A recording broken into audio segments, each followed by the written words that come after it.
આમાં જે ભાઈ હમણાં આગળ તમે વિડીયો જો એમાં જે બોલે 100% સત્ય છે.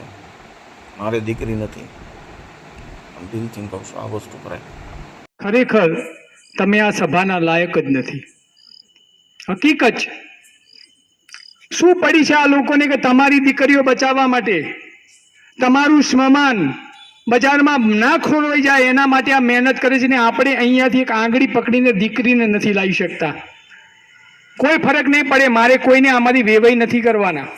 એ ના ફરક પડે તો મને કોઈ વાંધો નથી, પણ કડવો જ છું ને હકીકત છે. અને આનો જ લાભ આ વિધર્મીઓ ગણીએ કે અસામાજિક તત્વો ગણીએ કે લુખોએ ઉઠાવે છે. મારી નજર સામે દીકરીઓ અહીંયાથી એક્ટિવા લઈને જાય છે. કદાચ અહીંયા બેઠેલા લોકોને આટલી વાત સમજાય છે, અહીંથી થોડી દૂર પણ આ વાત જાય છે અને એમને સમજાય છે કે મારા દીકરીઓ માટે વાત કરવા આવે છે. મારે દીકરો નથી, મારે દીકરો છે, દીકરી નથી. પણ મેં આનું મથાળું આપ્યું છે કે દરેક દીકરી મારી દીકરી સમજી અને આ અભિયાનમાં જોડાયો છું. ઘરના તાળાની ચાવી લોક મારીને આવું છું. મારું ઘર છેલ્લે વગડામાં છે.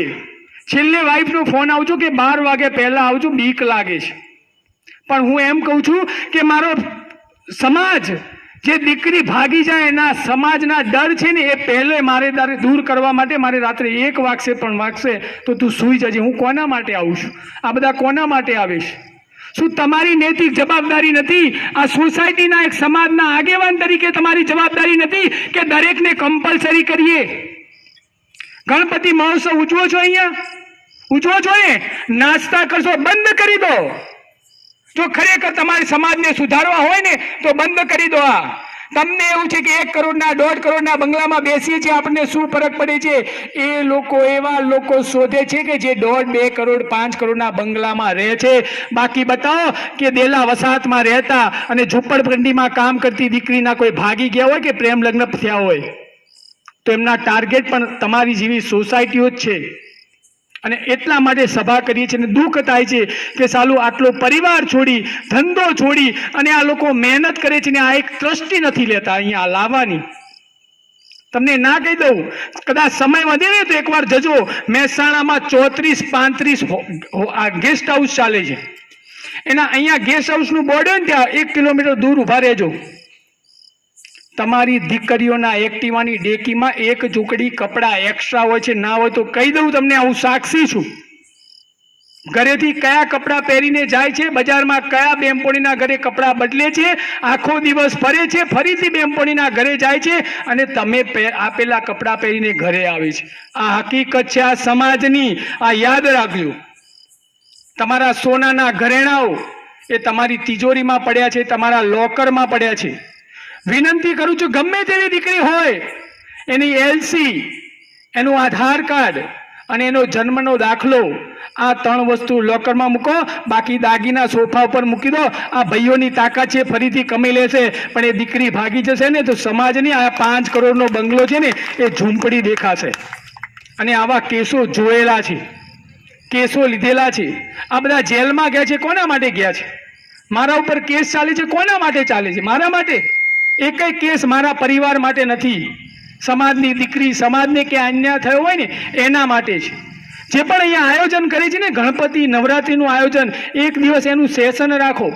અહીંયા બધા બેઠેલા છે, અમારી જરૂર નથી. તમારે બોલી શકો છો દીકરીઓ વિશે, નથી બોલી શકતા. કોઈ મા બાપ ખરાબ નથી, કોઈ દીકરી ખરાબ નથી. તમે માનો કે તમે આજે કોઈ સત્સંગી વ્યક્તિ જોડે બેસશો ને તો 1 મહિનો, 2 મહિનો, 3 મહિનો પછી એ સત્સંગમાં જોઈન થઈ જશો. તમે કોઈ ચોર જોડે બેસશો ને તમને વિચારો ચોર જેવા આવશે. તમે એક રાજકારણ જોડે બેસશો ને તો તમારા વિચારો રાજકારણ થઈ જશે કે હું પણ નગરપાલિકામાં ચૂંટણી લડું. અને તમારી દીકરી કોની જોડે બેસે છે? આમાંથી કેટલા મા બાપ એમ માને છે કે મારી દીકરીના મોબાઈલનો પાસવર્ડ મને ખબર છે? હાથ અધર કરો. જઈને ઘરે જઈને મોબાઈલ પહેલા તોડી નાખો કાં તો પાસવર્ડ લો. અને આવી તાકાત ના હોય ને તો દીકરી જન્મવા માટે તમે લાયક નથી. આ મારા શબ્દો કડક છે પણ કડવા છે તો સાચા છે. તમારી દીકરીનો પાસવર્ડ મોબાઈલનો કેમ ખબર ના હોય?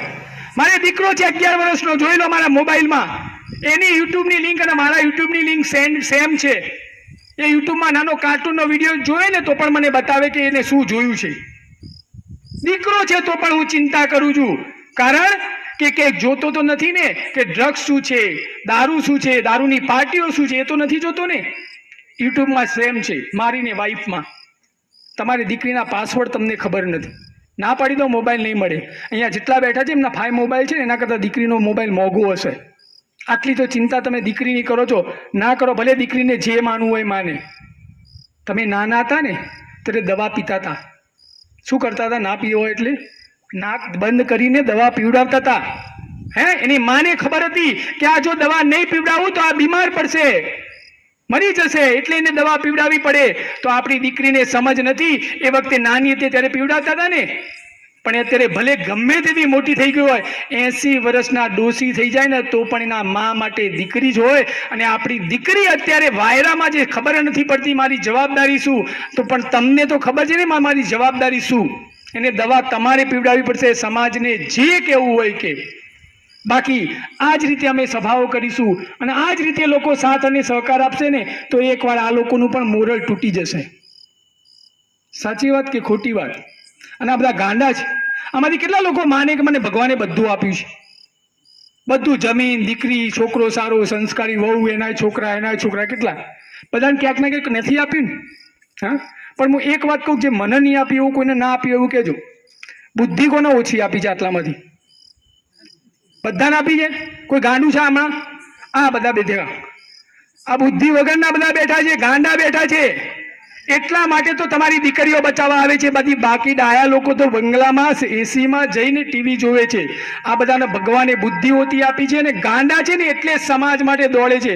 બાકી ડાયા લોકો દોડતા નથી. તમને પણ મેસેજ વાંચ્યા પછી ક્યાંક ચિંતા થઈ ને એટલે તમે આવ્યા છો, એટલે તમે ગાંડા જ છો. બાકી ડાયા લોકો આવતા નથી.